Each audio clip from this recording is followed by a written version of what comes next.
Hey everybody, recently I put out a video just having a look under the new Patrol, the underbody, just taking a look at, what it looks like and the risks maybe off-roading, what could get caught up and damaged.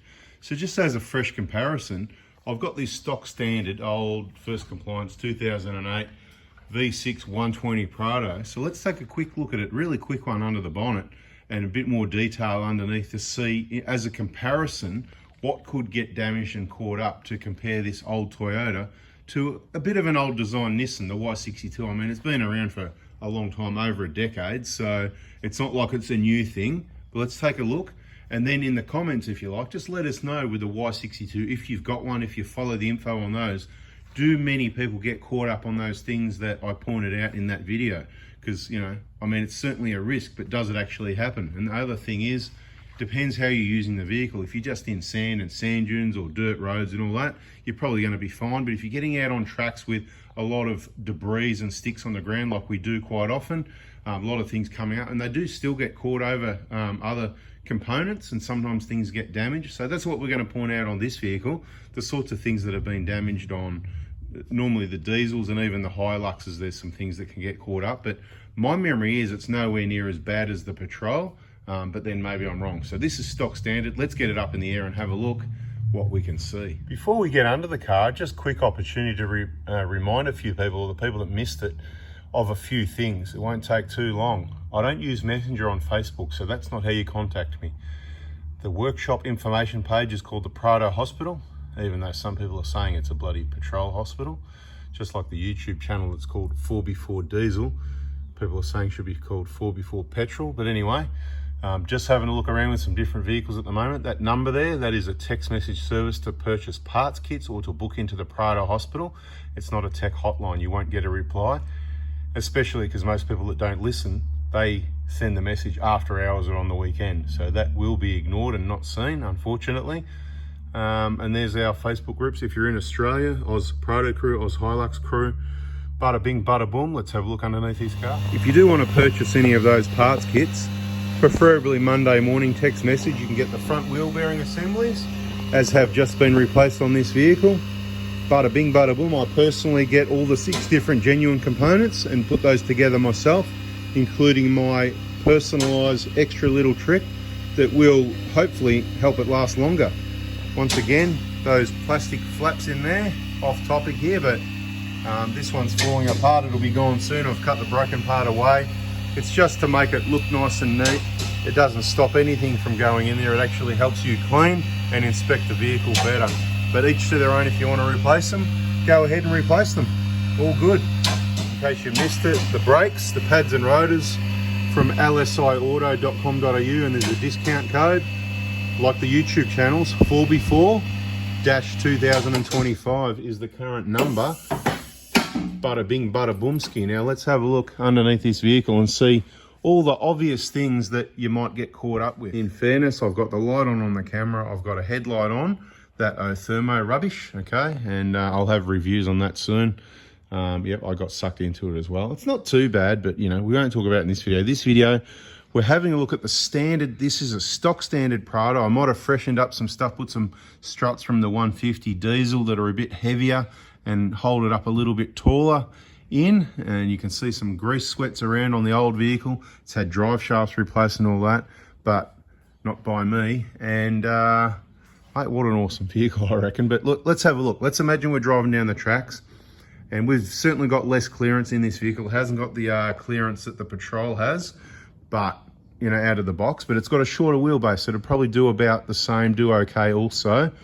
Looking under here, see what I mean where that ABS line, see where it's routed. As soon as it comes out of that switch, it goes straight up around the bend, straight into a clip, and there's another clip again right next to it. There's a lot more clips, and it's routed well out of the way of any debris that sort of came brushing up through here.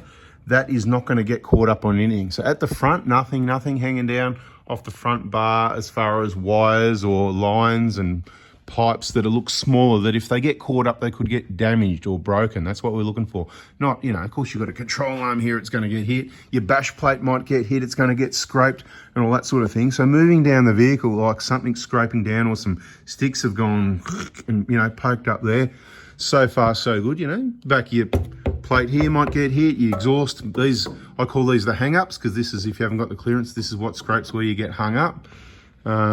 Transmission, it's quite a bit further up than the bash plate. It's not something that gets hit, so that's good. Engine, nice clean dry oil. Is that a little bit of oil at the below the exhaust manifold there? These bulletproof V6s, I hope that's not going to be too much oil coming out between the head and the block.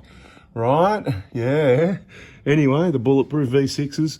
But see the wire, see this wire, the oxygen sensor up on it, it's well up, it's above the exhaust. There's nothing coming down on the side of the pan. Where this transmission pan, on the Patrol, you notice that wire that was running along the side, the pan's like heaps lower and it's just right there waiting to get caught up. Now let's keep going, right? So we've got our hang-ups here, scrape over those, low clearance, rough track, sticks coming up and they hit here and they hit there and they hit there.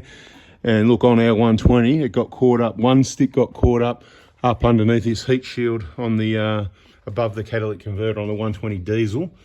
That got a bit minced up. I needed actually the saw to cut that to get it back out on the tracks there. But I don't see anything yet that's hanging down. Now let's come over here. We've got some lines here, but see they're well above the chassis and they go upwards. All these lines are up on the floor to the fuel tank. The fuel tank, yeah, might get scraped. Looks like someone scraped it on something or picked it up with a forklift, or I don't know what they've done. I think somebody's, I don't know what's happened there actually. Maybe I've got a suspicion somebody's had the tank out already trying to fix the fuel gauge problem, but they obviously don't know what they're doing because you can see the activity on these bolts here.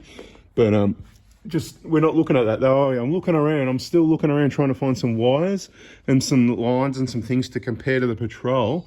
Compare Nissan to Toyota for off-roading, right? Now coming along here, like I said, all that stuff's well up there. Now we've got some lines here, and that is a risk, certainly. That'll be for the rear aircon, the aircon pipes and stuff. So not as bad as, you know, some electrical components that might stop the car, but you could lose your aircon if you do happen to get unlucky and a rock comes up somehow behind this exhaust up there and hits that pipe and breaks it, you know. So unlikely, hasn't happened yet. I haven't heard of that, but it's a possibility.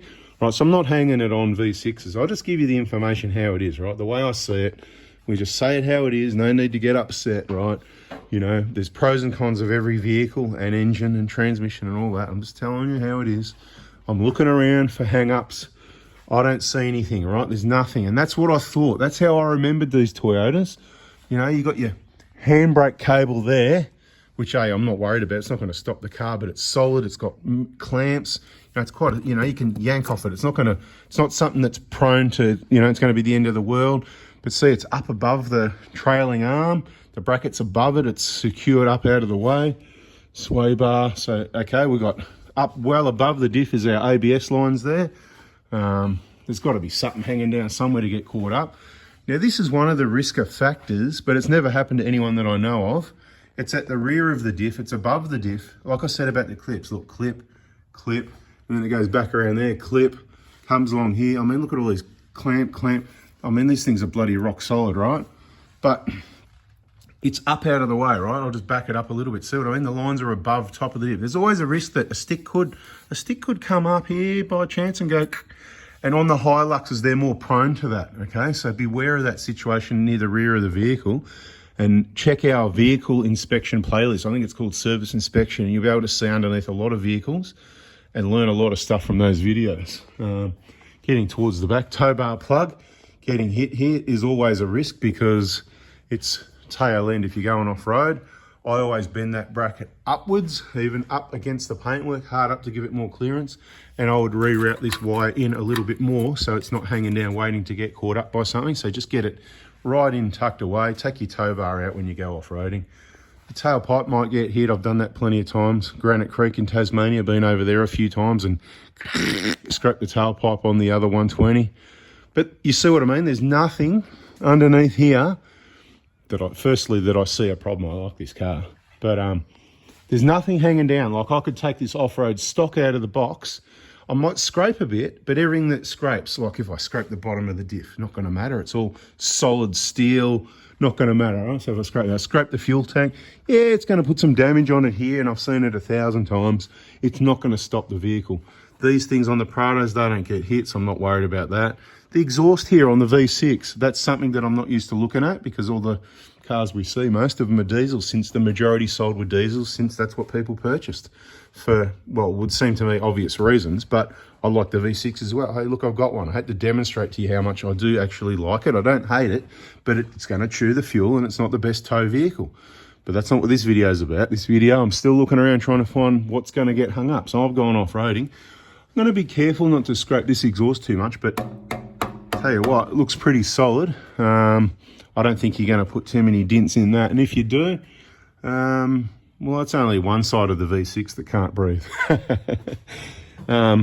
Look, it's what it is, right? But I think it's pretty solid steel. I haven't seen one damaged. Has anyone got that really badly damaged? Put it up on a photo in our Prado group so I can have a look. I haven't really seen that before. Pan's always good. So there's nothing under here, right? This bash plate is going to get mincemeat, right? So you go really rough stuff, you're going to destroy this, and that's okay. Token gesture protection, it's going to give you a bit of protection, not much. Your sump's just there. It's about 50, 60 mil up, so it's not really low. Like, you know, the Patrol is very low with no protection. The sump was sort of right there. See here, we've got the cross member. The sump is above it, you know, like how do I explain, right? So that's the bash plate down here.